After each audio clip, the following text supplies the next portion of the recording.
ओम साईं राम। गुल चौथों। बाबाजन जो शिरडी में आगमन।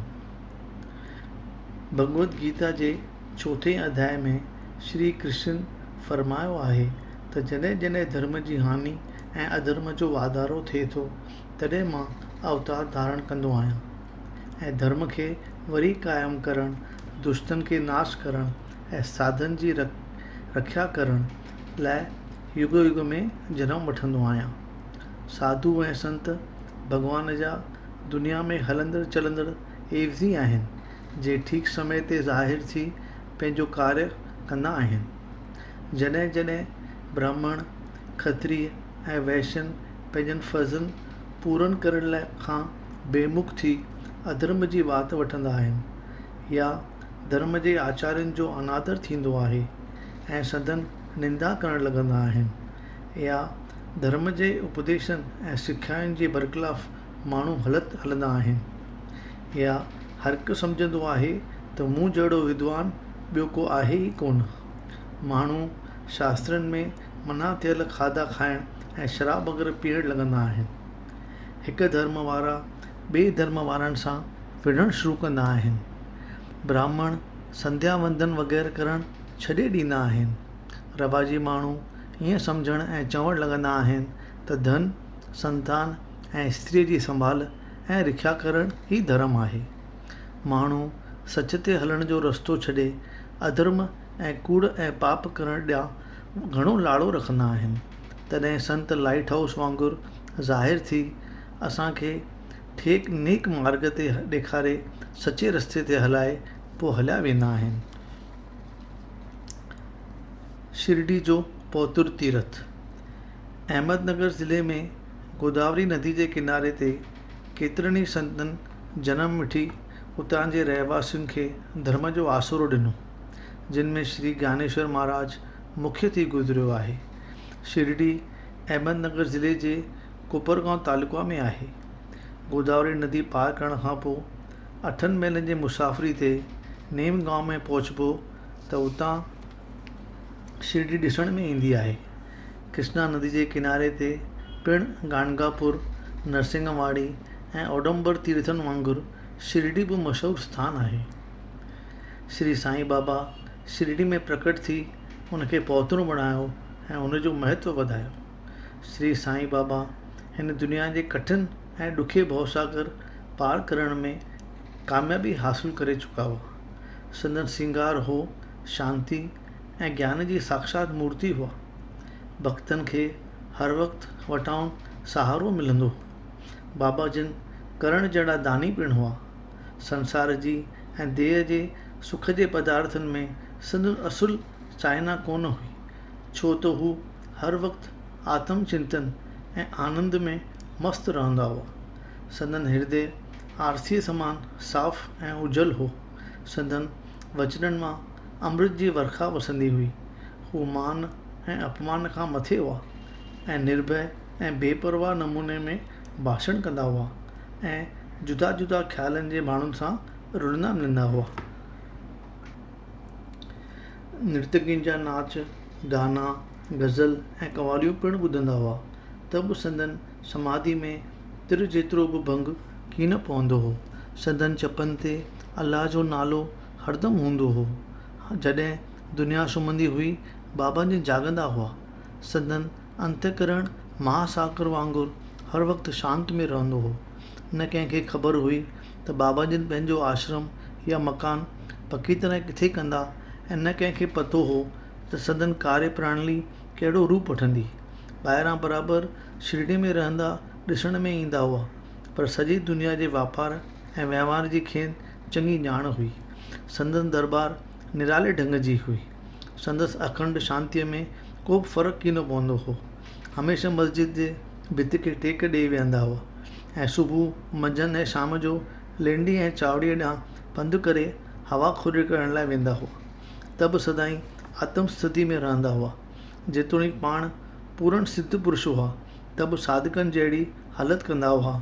निमाणा, दयालु, निरभिमान थी सभिनी खे सुख पहुचाईंदा हुआ। हीअं श्री साईं बाबा जे पौत्र चरण पवण सां शिरडी जो ग्राम पहुतिर थी पियो। गॾोगॾु ईअं मशहूरु थींदो वियो जीअं श्री ज्ञानेश्वर जे वधाइण सां आलंदी जो शहर, एकनाथ जे वासे करण सां पैठन शहर जो नामोचार वधियो। शिरडी जे गुलनि फिलनि, पननि, पथरनि ऐं मिटीअ जो मान बि बाबा जी जे चरण स्पर्श करण ऐं चुमण सां वधियो। भक्तनि लाइ शिरडी बदिलजी पंढरपुर, जगन्नाथ, द्वारका, बनारस, महाकालेश्वर, महाबलेश्वर ऐं गौकर्ण वांगुरु ॿियो नओं तीर्थ थी पियो। बाबा जिन जो दर्शन करणु यात्रियुनि लाइ गोया वेद मंत्र थी पियो, जंहिंजे वसीले यात्रियुनि जे मन मां माया जा ख़्याल सफ़ा दूर थी विया ऐं संदसि लाड़ो आत्मदर्शन ॾांहुं सवलाई सां थींदो हो। हू बाबा जिन जो दर्शन योग साधन सम्झी कंदा हुआ ऐं चवंदा हुआ त बाबा जिन सां वार्तालाप करण ऐं ॿुधण सां सदन पाप नाश थी वञनि था।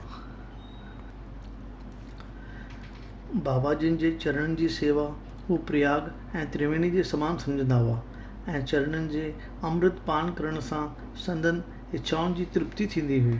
बाबा जिन जी आज्ञा हू वेद समान करे सम्झंदा हुआ ऐं प्रसाद वग़ैरह मिलण करे हिननि खे चित्त जी शुद्धि प्राप्त थींदी हुई। भक्त ऐं यात्री बि चवंदा हुआ त बाबा जन असां लाइ न फ़क़ति राम ऐं कृष्ण जो रूप ऐं मुक्ति ॾियण वारा आहिनि, पर साक्षात पार ब्रह्म जो रूप आहिनि। शिरडी में खणी सदन स्थूल शरीर जो वासो हो, पर संदसि कार्य क्षेत्र पंजाब, कलकत्ता, उत्तर भारत, गुजरात, ढाका ऐं कोंकण ताईं फैलियल हो। बाबा जिन जी नामूस दिन ब दिन एतिरी वधंदी वई जो संदन दर्शन करण लाइ दूर दूर देशनि जा माण्हू ईंदा हुआ ऐं चित्त जी शांति हासिलु कंदा हुआ।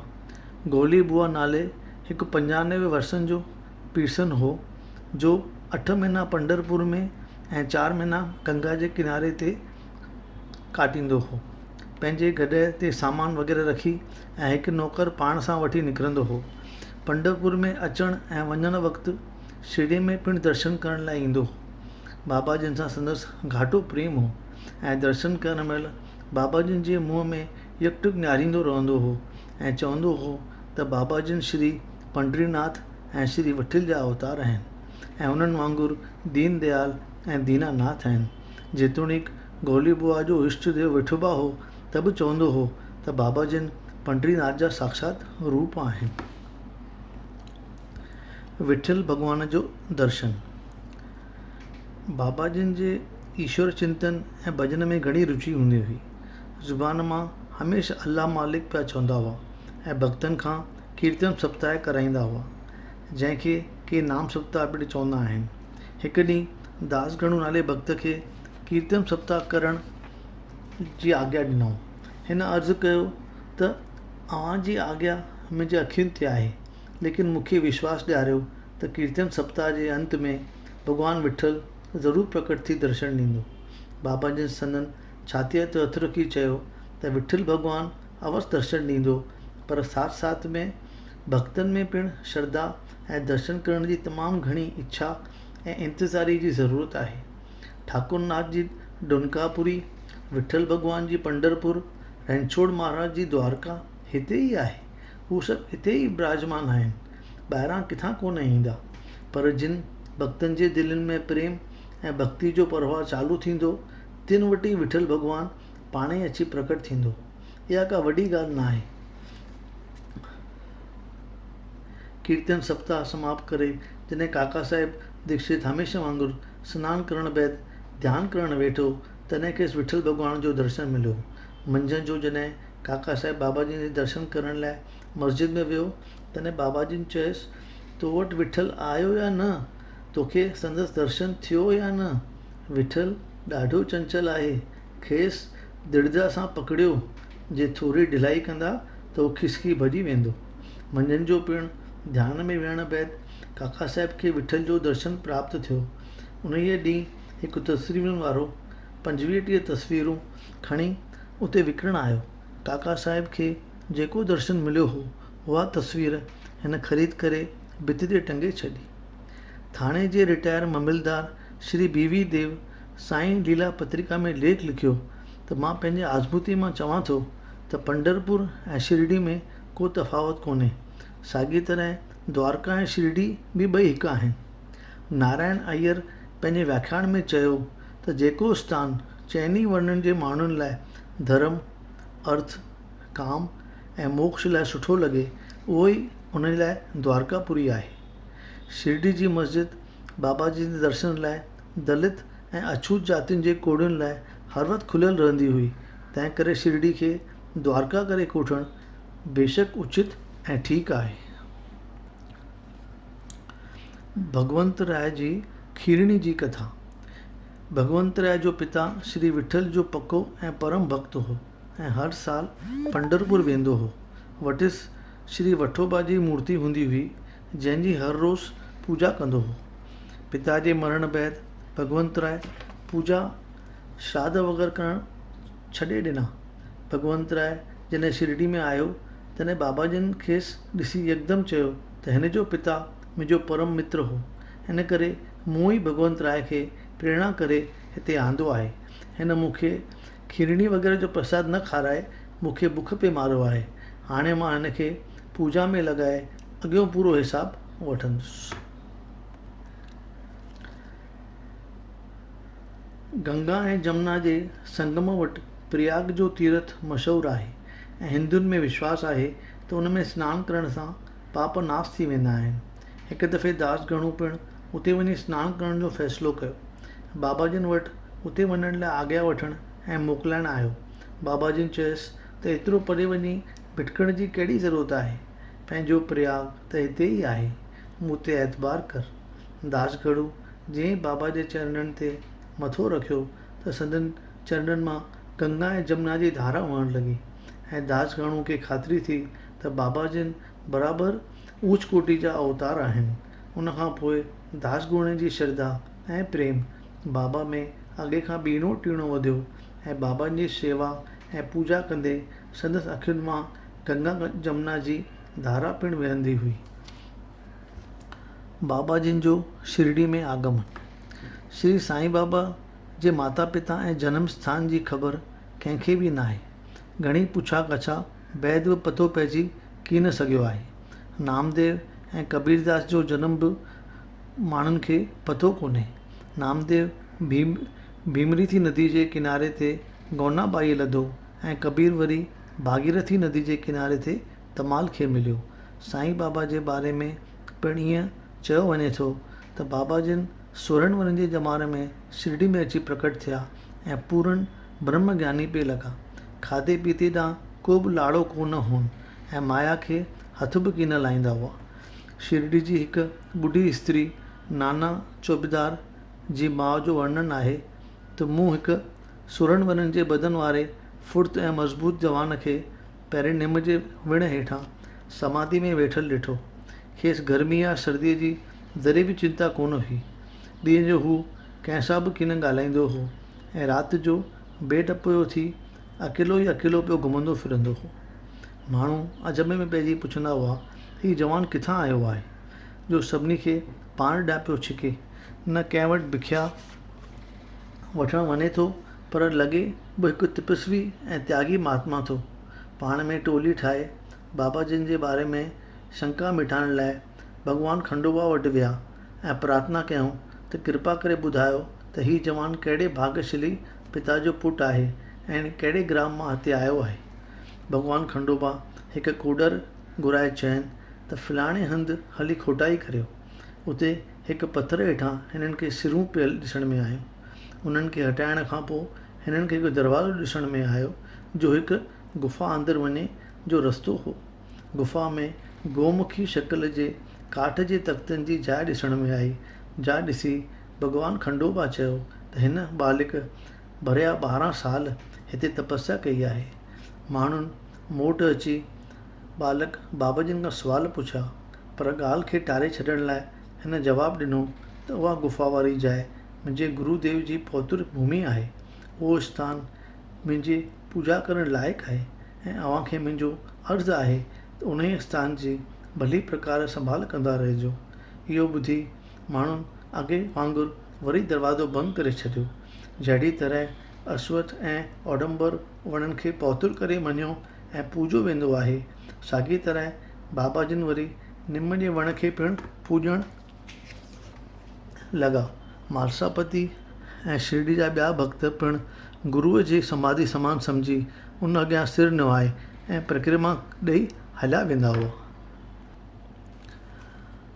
टेवाड़ा बाबाजिन वारे निम जे वण जे आसपास वारी ज़मीन श्री हरि विनायक साठे ख़रीद करे उन ते हिकु वॾो मकान ठारायो ऐं उन ते नालो रखियो साठेवाड़ा। ॿाहिरां ईंदड़ यात्रियुनि लाइ उहो ई हिकु मकान हो, जंहिं करे उते माण्हुनि जी पीउ घणी हूंदी हुई। निम जे वण हेठां चौतरफ़ वॾो चबूतरो खड़ो कयो वियो। ॾखण तरफ़ वरी हिकु नंढो मंदरु हो, जंहिंजे चबूतरे ते भक्त लोक हर कंहिं विस्पति ऐं जुमे जे शाम जो अची अगरबत्तियूं जलाए ऐं वास धूप कंदा हुआ ऐं चवंदा हुआ त जेके ईअं कंदा से हमेशह सुखी रहंदा। उते जो ठहियलु वाड़ो बिल्कुलु झूनो ऐं पुराणो थी वियो हो ऐं नवनि थंभनि जी ज़रूरत हुई, जा शिरडी संस्था द्वारा पूरी कई वई। कुझु वक़्तु बैदि पोइ ॿियो वाड़ो ठारायो वियो, जंहिंखे दीक्षित वाड़ा करे कोठियो वियो। काका साहिब दीक्षित कानूनी सलाह वठण लाइ जॾहिं इंग्लैंड वियो तॾहिं हुते कंहिं हादसे में संदसि पीअर खे चोट रसी ऐं घणनि उपाउनि करण बैदि बि मंडकाइण न लथी। उन ते नाना साहिब चिंदोरकर काका साहिब खे चयो त श्री साईं बाबा खां हली आसीस वठो। उन सलाह ते हू 1909 में बाबा जे दर्शन लाइ आयो ऐं अर्ज़ु कयईं त मुंहिंजे पेर जी मंडकाइण दूरि करण बदिरां मुंहिंजे मन जी मंडकाइण लाहियो। बाबा जिन जो दर्शन करण सां हिन खे अहिड़ो त आनंदु आयो जो हू हमेशह लाइ शिरडी में रही पियो ऐं पंहिंजनि ऐं यात्रियुनि जे रहण लाइ वॾे मकान ठाहिराइण जो फ़ैसिलो कयईं। उन जो बुनियादी पथर 10 दिसंबर 1910 ते रखियो वियो ऐं 1911 जे रामनवमी जे शुभ ॾींहं ते ठही रास थियो। टियों वाड़ो पिणु नागपुर जे प्रसिद्ध श्रीमंत बूटी चङो धन ख़र्च करे ठारायो, जंहिं ते नालो रखियो वियो राजसिक भवन। उन ज़मीन ते अवल वॾो बाग़ हो, जंहिंमें बाबा जन ख़ुदि वञी ॿूटा लॻाईंदा हुआ ऐं पाणी ॾींदा हुआ। उते हिन वक़्तु बाबा जिन जी सोपनाइक समाधि आहे। जेतिरे कंहिं वक़्तु सिर्फ़ु हिकु नंढी कुटिया हुई, उते ईश्वर जे लीला सां वॾा 2 वाड़ा ठही विया, जिन में साठेवाड़ा शुरूआति खां ई वॾो कमाइतो साबित थियो। ओम साईं राम। गुल चौथो पूरो थियो।